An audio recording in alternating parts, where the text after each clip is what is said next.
மத்திய அரசு பள்ளி கல்வித்துறைக்கு வழங்கும் நிதியை நிறுத்தி இருப்பதா புதிய சர்ச்சை கிளம்பியிருக்கு.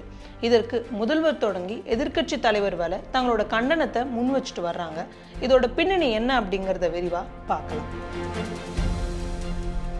தமிழக பள்ளி கல்வித்துறையின் கீழே இயங்கக்கூடிய அரசு மற்றும் அரசு உதவி பெறும் பள்ளிகளில் செய்யக்கூடிய வளர்ச்சி திட்டங்களுக்கு தான் மத்திய அரசு நிதியை கொடுக்குது.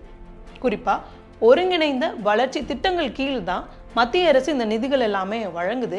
ஆனா இதற்கு சில நிபந்தனைகளை மத்திய அரசு விதிப்பது தான் இப்போ பிரச்சனையாவே வெடிச்சிருக்கு.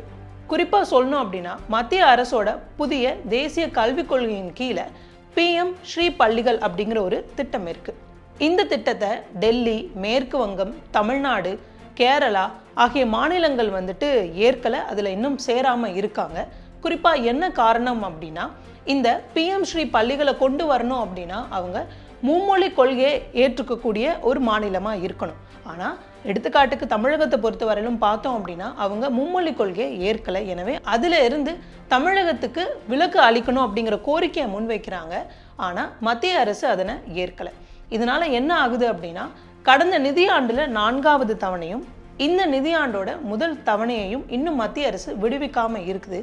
இதுதான் பெரும் சர்ச்சையா வெடிச்சிருக்கு. ஆளும் கட்சி, எதிர்கட்சி, கூட்டணி கட்சிகள் அப்படின்னு எல்லாருமே இதற்கு தங்களோட கண்டனத்தை பதிவு செஞ்சுட்டு வர்றாங்க.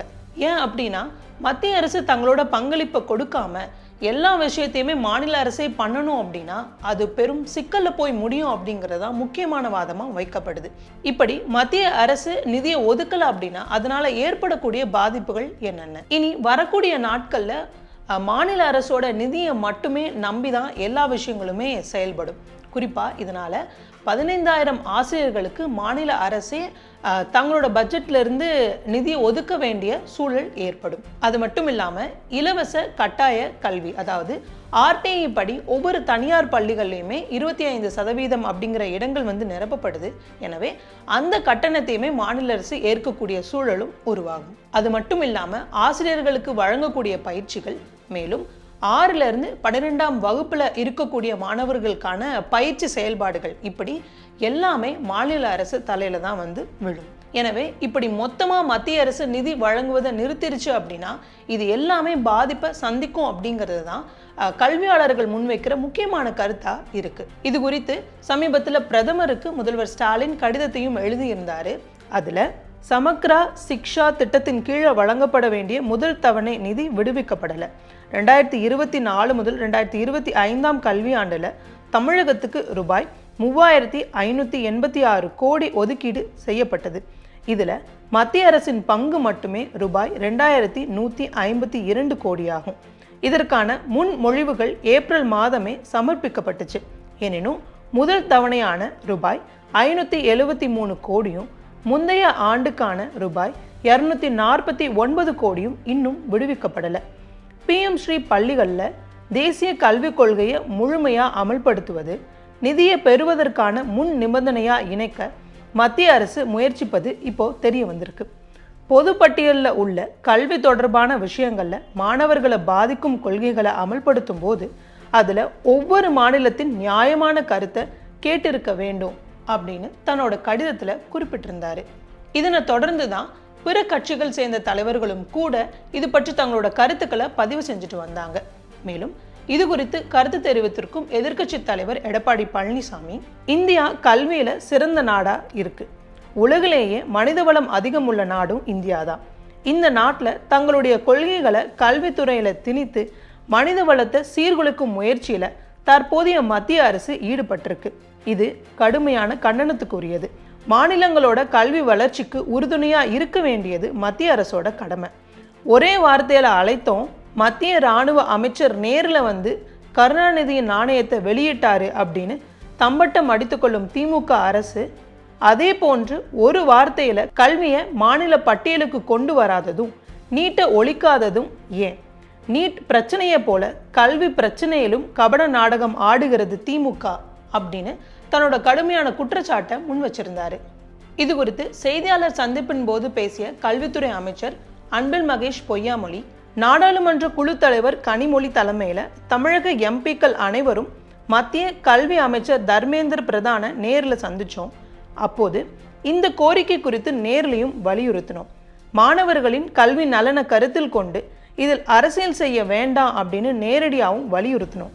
ஆனால் அவர்கள் தேசிய கல்விக் கொள்கையில் இணைந்தால் மட்டுமே இந்த பணத்தை வழங்க முடியும் அப்படின்னு சொல்றாங்க. இப்படி தன்னோட குற்றச்சாட்டையும் முன் வச்சிருந்தாரு. இது மாநிலத்தில் வைக்கக்கூடிய வாதமா இருக்கு. அப்போ எதிர்த்தரப்புல மத்திய அரசு சார்பா, இன்னும் குறிப்பா பாஜக சார்பா அவங்களோட கருத்து என்னவா இருக்கு அப்படிங்கிறதையும் நாம கேட்டோம். இது குறித்து பாஜக மாநில துணைத் தலைவரான நாராயணன் திருப்பதி கிட்ட பேசணும். அவரு தமிழக அரசு பிஎம்சி பள்ளிகளை நாங்கள் இங்க பிஎம்சி பள்ளிகளுக்கான ஒப்புதலை கொடுத்து இந்த வருட துவக்கத்திலேயே நாங்கள் மத்திய அரசுடன் புரிந்துணர்வு ஒப்பந்தத்தில் கையெழுத்திடுகிறோம் என்று கடந்த வருடம் தமிழக அரசு உறுதி கூறியிருக்கிறது. அந்த கடிதத்தின் அடிப்படை என்ன என்பது நமக்கு தெரிய வேண்டும். அந்த கடிதத்தின் அடிப்படையில் தமிழக அரசு இதை ஒப்புக்கொண்டுள்ளதா, மத்திய அரசோடு இந்த நிதியை பெறுவதற்கான விதிமுறைகள் இல்ல, இந்த நிதியை பெறுவதற்கான வழிகாட்டுதல்கள் எல்லாவற்றையும் ஏற்றுக்கொண்டுள்ளதா என்பதை தமிழக அரசு தான் தெரிவிக்க வேண்டும். உண்மை என்னன்னா, போன வருஷம் லாஸ்ட் குவார்டர் பணம் ரிலீஸ் பண்ணல. சரி, ஆமாங்க சார். ஆமா, சீஃப் செக்ரட்டரி நீங்க இப்ப ரிலீஸ் பண்ணிடுங்க, நாங்க நெக்ஸ்ட் கல்வி ஆண்டுல நாங்க பிஎம்சி நாங்க சேர்ந்துக்கிறோம், அதுக்கான கமிட்டி நாங்க ஃபார்ம் பண்ணிட்டோம் எழுதி கொடுத்துருக்காங்க. அப்ப அந்த லெட்டர் அவங்க ரிலீஸ் பண்ணணும்ல, சொல்லணும்ல. நாங்க அன்னைக்கு சொன்னோம், இன்னைக்கு இது மாதிரி நாங்க சொல்றோம், அன்னைக்கு பணம் வாங்குறதுக்காக இப்படி சொல்லிட்டோம் அவங்க சொல்லக்கூடாதுல்ல.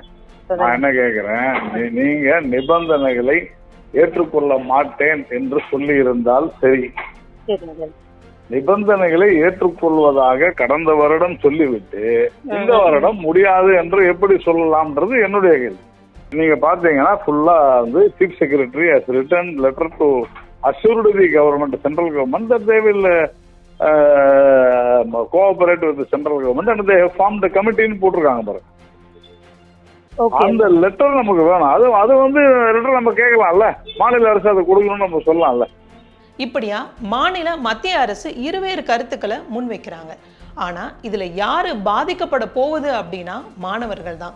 எனவே மாணவர்களையும் கல்வியும் மனதில் வச்சு மத்திய மாநில அரசு இதுல சரியான முடிவை முன்னெடுக்கணும் அப்படிங்கிறது தான் கல்வியாளர்களோட கருத்தா இருக்கு. நன்றி. நான் நிவேதா தனிமொழி.